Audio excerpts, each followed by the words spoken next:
They found me in that burned-out diner with 37 pairs of human ears on my belt, and a 10-year-old girl's tears still fresh on my hands. But before that Brotherhood paladin pulled the trigger, before my story ended in laser fire and righteous fury, I had to tell someone the truth about what we raiders really are, and why every single person in the Wasteland is just 3 bad days away from becoming one of us. You ever wake up with someone else's blood under your fingernails, not remembering whose it was? That's where I am right now, sitting in what used to be a diner, somewhere outside what the old maps call Bakersfield. The jet's wearing off, that beautiful, terrible clarity fading like morning fog over irradiated water. My hands won't stop, shaking, not from fear, from the come down, from knowing what comes next. They'll find me soon, the ones I betrayed. Or maybe the Brotherhood will get here first. Doesn't matter. This recording, this is all that'll be left of me, of what I've done, of what we all do out here in the wastes. The caravan burned for 3 hours yesterday, or was it today? Time gets funny when you're riding the dragon. When the jet hits your lungs, everything slows down, becomes crystal clear. You can count the fear sweat droplets on a trader's forehead before you cave his skull in with a tire iron. You can see their lips forming the word please before the sound even reaches your ears. We hit them at dawn. 37 souls in that caravan, heading north toward what's left of Vegas. They had guards, mercenaries in mismatched combat armor, probably pulled from some dead NCR troopers. Didn't matter. When you're riding high on a cocktail of jet, psycho and buff out, when your whole gang is screaming war cries older than the bombs themselves, guards don't mean much. I remember the moment perfectly. That's the curse of jet.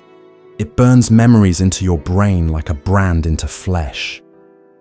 The lead guard, this woman with grey hair tucked under a reinforced helmet. She had kids' drawings folded in her chest pocket. I saw them flutter out when skagged, put 3 rounds through her chest. Crayon stick figures under a yellow sun.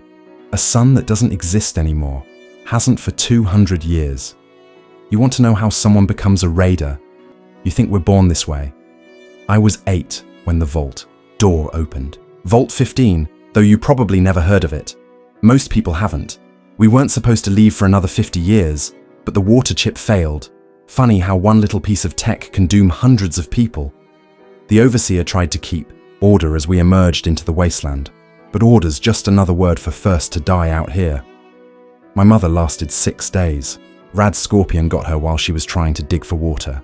My father made it 2 weeks before another group of survivors decided our supplies looked better in their hands. They left me alive. Too small to be a threat. Too young to be worth a bullet. That's when the Khans found me. Not the great Khans you might have heard about. This was before they became great. Back when they were just another gang trying to carve out territory between the ruins of the old world. They gave me a choice. Same choice they give every orphan they find. Join or feed the rad roaches. You learn quick as a raider child. First lesson. Pain is just another sensation, like hunger or cold.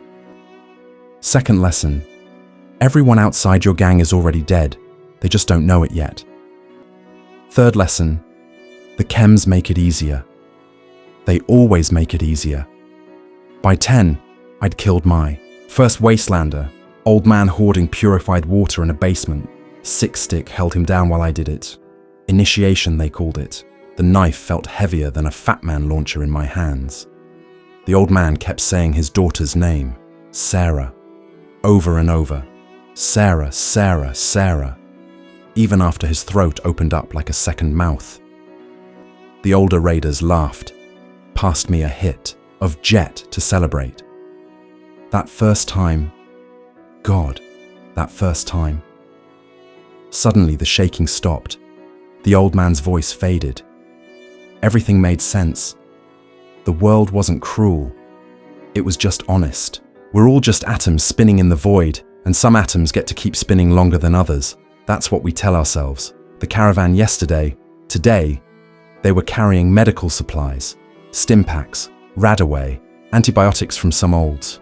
Robco facility, worth more than caps out here, worth killing for. Everything's worth killing for when you're hungry enough, when you're deep enough in the hole. You see a raider, You think monster. You're not wrong, but you're not right either. We're what happens when the social contract burns up in atomic fire. When civilization's mask slips off and shows the skull beneath. Every person walking the wastes is 3 missed meals from becoming one of us. 3 bad days. 3 bullets in the wrong direction. The NCR, the Brotherhood, the Enclave, they all pretend they're different.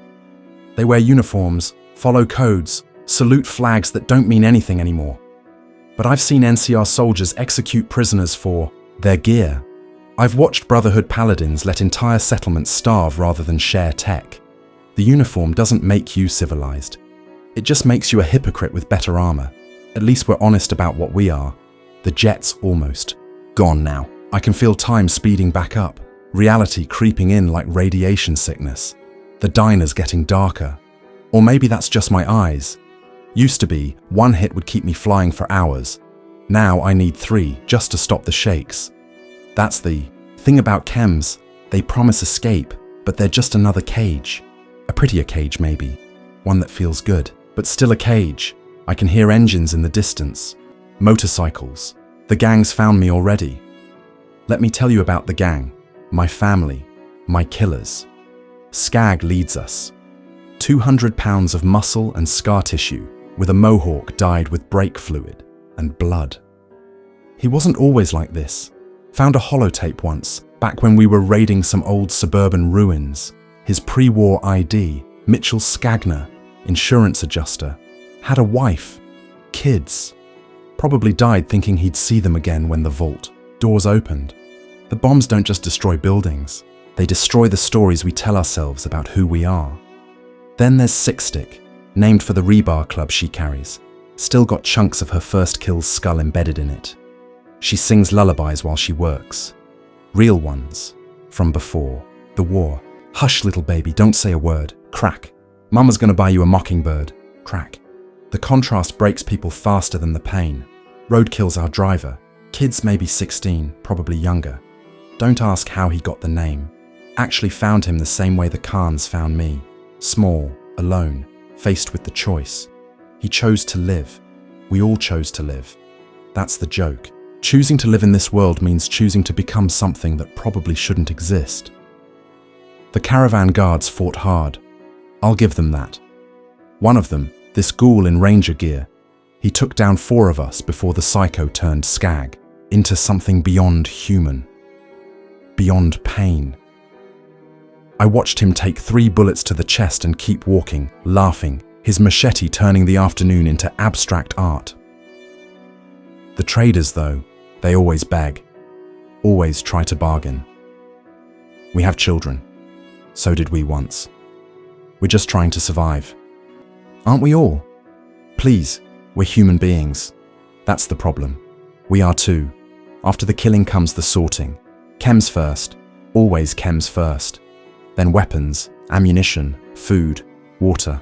We leave the bodies for the bloat flies and rad scorpions. Circle of life, Wasteland style. Sometimes I wonder if we're just another part of the ecosystem now. Predators in leather and rust, culling the weak, keeping populations in check. The motorcycles are getting louder, maybe 5 minutes out. You know what the worst part is? The absolute worst part? It's not the killing, not the stealing, not even the chems eating holes in your brain, turning your memories into Swiss cheese. It's the moments between when the jet wears off and the psycho fades and you're just you, sitting in a burned out diner, looking at your hands, remembering when they used to build things instead of tear them down, remembering your mother's voice, singing you to sleep in the vault, back when the biggest danger was disappointing the overseer. Those moments when you remember you used to be someone's child, someone's hope for the future, but there is no future, not for raiders. We all know how this ends. Face down in the dirt, bullets in our backs, our stuff picked clean by the next group, the next gang, the next generation of broken children with knives and chemical courage. The engine's just cut off. They're here. They're not rushing in. That's bad. When raiders take their time, it means they want to savor what comes next. I can hear Skag outside, that wheeze laugh of his echoing through, the broken windows. "We know you're in there, Roach." That's what they called me, Roach, because I survived everything. Radiation, bullets, betrayals, until now. You want to know what I did? Why they're here to paint this diner with my insides? I let the kid go. There was a child in that caravan, maybe 9, 10 years old. Same age I was when the Khans found me, hidden in a Brahmin feed barrel, breathing through a piece of garden hose. The others were too high to search properly, too eager to get to the chems. But I found her. Big brown eyes, tears cutting clean tracks through the wasteland dust on her face. I should have put a bullet in her head. Mercy, we call it. Better than starving. Better than what other things in the wasteland would do to her. Better than becoming like us. But I saw myself in that barrel. Saw my mother's face in hers. The jet was wearing off. And for one moment, one stupid, weak, human moment, I remembered what it felt like to believe people could be good. I gave her my water, pointed her toward shady sands, told her to run and never look back. Sick Stick saw me do it. And in our world, in the Raider world, that's not just betrayal, it's blasphemy. It's admitting that maybe, just maybe, we're the monsters everyone says we are. The door just creaked. They're coming in slow, tactical. Funny, we learned that from an old Brotherhood deserter we tortured once. 3 days we kept him alive, him, babbling about combat protocols and night training between the screams. We absorb knowledge like that, like radroaches feeding on garbage. Take what's useful, discard the rest. Tell them about the pit, Skag calls out. Tell your little recording about what we did in the pit. The pit. Jesus Christ, the pit. You probably heard stories. City of slaves, ruled by raiders, where the smoke never clears and the trogs hunt in packs. All true, but the stories don't tell you what it smells like. Burning metal and rotting flesh and something else. Hope dying. They don't tell you about the kids born in the mills, their lungs black before they take their first breath. We went there 2 winters ago. Freelance, job for Asher's lieutenants. They needed fresh slaves, we needed ammunition. Simple trade, human cattle for the means to create more human cattle. The slavers have a saying, the collar makes the slave, but the whip makes them grateful for it. We brought back 47 people from a settlement near the capital Wasteland. 47 souls who woke up that morning thinking they'd see the sunset. You know how you break a person, really break them? It's not pain. Pain just makes them angry, gives them something to fight against. No, you break them by making them complicit. Make them choose which of their friends gets tortured. Make them hold down their loved ones while you work. Make them thankful when you finally put the collar on, because at least then the choices stop. I was good at it. The best, Skag used to say. Because I understood something the others didn't. We're not breaking them. We're just showing them what they already were. Strip away society, comfort, safety, and we're all just animals pretending to be angels. Roach! That's Roadkill's voice, from somewhere above me. They're on the roof now too. Remember that Brotherhood patrol. Remember what you did to that scribe. The scribe. Young woman, maybe 25. Thought her power armor made her invincible, until we crippled it with pulse grenades we'd scraped together from old Robco parts. The armor became her coffin. Took us 3 hours with blowtorches to cut her out, and by then she was begging for death in 3 different languages. But before, that while she still had hope, she told us things. About the Brotherhood's bunkers. About their supply routes. About how they justify hoarding technology, while settlements die from radiation poisoning 50 feet from their gates. She kept saying they were saving humanity, preserving knowledge, for when the world was ready. I asked her who decided when the world would be ready, who chose which humans were worth saving. She didn't have an answer, none of them ever do. The floors creaking upstairs, they're surrounding me, taking their time like I said. This is theatre for them, entertainment. You need to understand something about Raider culture. And yes, it is a culture. We have rules. Hierarchies, traditions passed down from gang to gang like mutations in DNA. We have our own songs, our own prayers to gods made of chrome and rust. We have coming-of-age rituals that would make pre-war psychologists weep. When a raider child makes their first kill, we mark them. Scars, burns, tattoos made from radioactive ink that glows in the dark. Mine's on my left shoulder, a mushroom cloud with a skull in the center. It still burns when it rains. We have marriage ceremonies where both parties have to survive trial by combat first. Funerals where we eat the hearts of our dead to keep their strength in the gang. Yeah, we eat our own. Started as desperation during the lean times, became tradition. Everything out here starts as desperation and becomes tradition if you do it long enough. We even have our own economy. Ears taken from kills, traded like currency within the gang. I had 37 pairs on my belt before I threw them away this morning. 37 people who had names, histories, favorite songs. Now they're just dried leather decorations proving I'm good at ending stories. We treated you like family. Six Sticks screams through the walls. She's crying. Didn't know she could. Still do that. Family. That's the poison and the medicine both. When society collapses, when the world burns, you cling to whatever tribe will have you. And once you're in, once you've spilled blood together, eaten from the same irradiated corpse, shared needles and nightmares, you can't leave. Not really. Even if your body walks away, part of you stays with the gang forever. I loved them. God help me. I loved them all. Not the way you love in the old world, with valentines and wedding rings, but the way you love in the Wasteland, fierce and desperate and tinged with the knowledge that any day could be the last. When Roadkill got shot by NCR Rangers, I carried him 20 miles to find a doctor. When Six Sticks' jet addiction got so bad she couldn't hold her weapon, I held her through 3 days of withdrawal, her nails clawing bloody grooves in my arms. And Skag saved my life more times than I can count. Pulled me out of a nest of Cazadores once, their poison already shutting down my nervous system.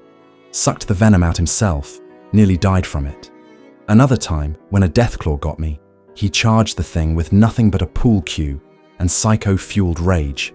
We were family, the broken, psychotic, chemically dependent family that the Wasteland creates. But families can be prisons too. The window just shattered. Smoke grenade. They're coming in undercover, professional-like. We learned that from the NCR deserters we recruited last year. Everyone who joins brings knowledge. Everyone who dies leaves lessons. Through the smoke, I can see them. My family. My executioners. But wait, something's wrong. They're all looking behind them, toward the south. I hear it now too. Vertibird engines. Brotherhood or Enclave, doesn't matter. Both mean death for raiders. Shit. Skag's already running. Everybody move. Now! They're leaving. Just like that, they're leaving me. Not out of mercy. Raiders don't do mercy. But because survival trumps revenge, always. First rule of the Wasteland. I should run too, but I'm tired. So goddamn tired. And this recording isn't finished. Someone needs to know. Someone needs to understand what we were. What we are. The vertibirds are getting closer. 3 of them, from the sound. Probably Brotherhood. They've been pushing into this territory for months, trying to secure some pre-war tech cache supposedly buried near here. They shoot raiders on sight. Standing orders. We're classified as abominations in their codex. Not human enough to warrant trial or imprisonment. Maybe they're right. The vertibirds are circling now, searchlights cutting through the smoke like the eyes of God. If God wore power armor and carried a Gatling laser, I've got maybe 10 minutes before they land. 10 minutes to finish this. To make someone understand that we weren't just random violence in the Wasteland. We were symptoms of a disease that started falling from the sky 200 years ago. Let me tell you what raiders really are. We're the Wasteland's immune system gone cancerous. Nature abhors a vacuum, and when civilization died, something had to fill that space. That something was us. Every ecosystem needs its predators. Before the bombs, it was wolves and bears and men with badges. After the bombs, it's deathclaws and cazadores and men with mohawks and tire iron clubs. We're part of the food chain now, as natural as radiation storms and two-headed cattle. The searchlight just found me, right through the window, lighting me up like a stage actor about to deliver his final monologue. How appropriate. Raider. Scum, you are surrounded. Surrender or be destroyed. Brotherhood. Definitely Brotherhood. You can tell by the self-righteousness crackling through the speakers. The Enclave would have just started shooting. Where was I? Right. The ecosystem. You know what keeps settlements from growing too large. Us. You know what prevents any one faction from gaining too much power. Us. We're the chaos that keeps the Wasteland in balance. Without raiders, the NCR would have absorbed everything west of the Colorado by now. Without us, the Brotherhood would have hoarded every piece of tech from here to the capital Wasteland. We're not the disease. We're the fever, but fevers burn out, and we always burn out. The average raider lives maybe 3 years after joining a gang. 3 years of chems, violence, and running. Always running. From the law, from other gangs, from the voices in our heads. That sound like the people we used to be. I've lasted 12 years. 12 years of blood and jet and watching the mushroom cloud tattoo on my shoulder fade from nuclear green to sick yellow. I'm ancient by raider standards. A legend. The Roach, who couldn't be killed. Until today. This is your last warning. They don't understand. How could they? They've got their bunkers and their codes and their power armor between them and the real Wasteland. They've never had to choose between eating your dead friend or starving. Never had to decide which child in your gang gets the last stim pack. Never had to stay high just to stop seeing the faces of everyone you've killed. The jet addiction isn't about feeling good. Hasn't been for years. It's about feeling nothing. About slowing time down enough that you can pretend for just a moment that you're not a monster. That somewhere, in some parallel universe that didn't get bathed in atomic fire, you became something better. I had a dream once. Was so high on a cocktail of chems I'd looted from some super mutant camp that I actually thought it was real. Dreamed. I was a teacher. Pre-war. Teaching kids about literature in a classroom with windows that weren't broken. Under lights that ran on electricity instead of fear. The kids in my dream had all the faces of people I'd killed. They were smiling.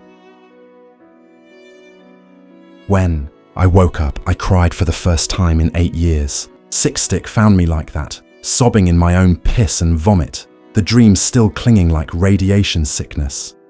She held me, didn't say anything, just held me while I shook the fantasy out of my system. That's what we really are.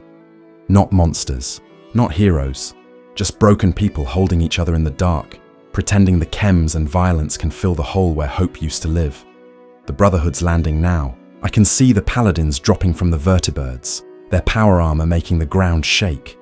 T-51B models, from the look of them. Pre-war military hardware maintained with religious devotion while settlements make do with pipe rifles and good intentions. They're setting up a perimeter. Textbook stuff. In about 2 minutes, they'll breach from 3 directions simultaneously. Professional, efficient, everything we're not.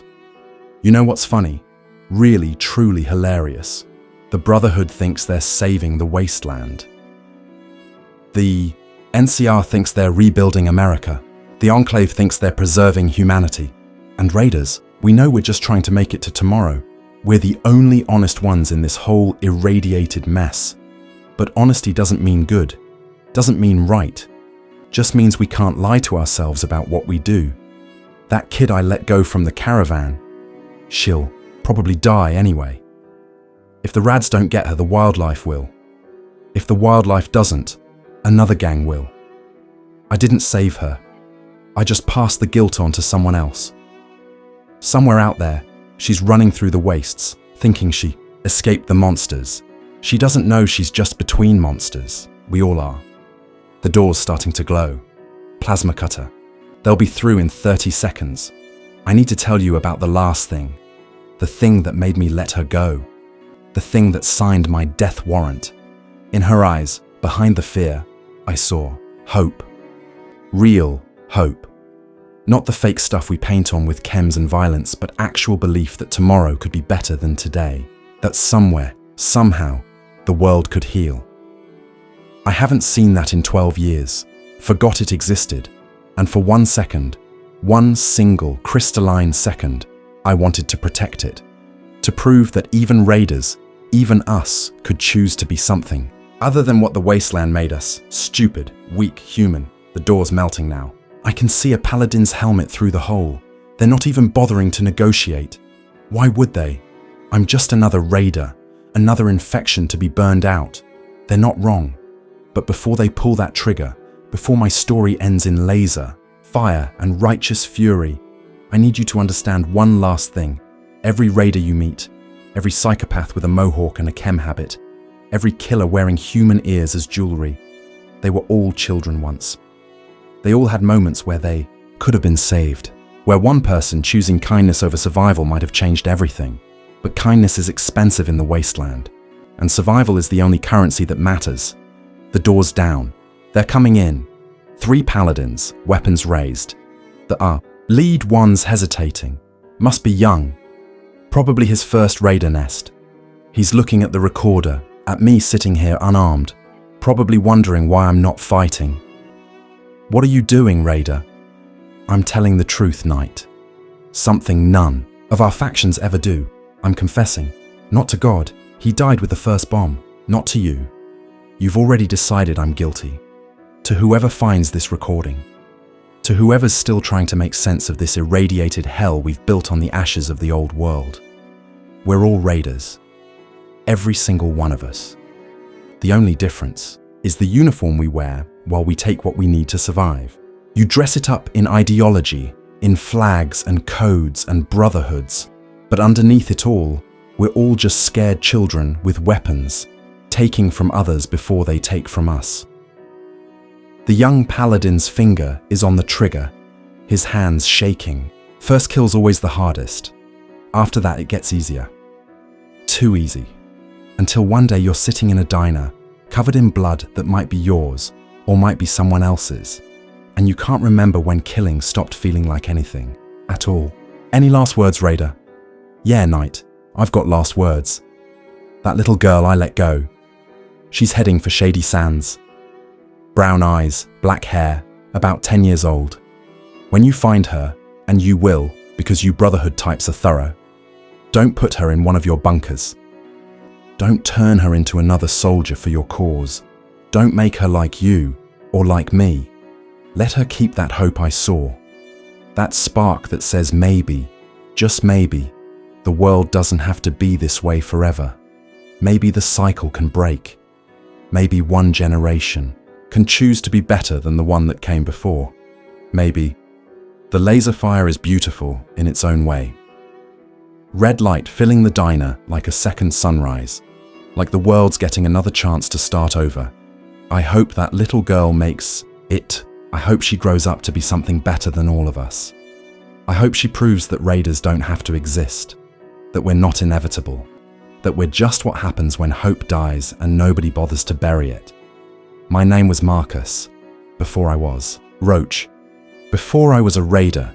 When I was still my mother's son in Vault 15, I was Marcus. Remember that. Someone should remember that we had names once, before we became the monsters in the Wasteland, before we became exactly what the world needed us to be.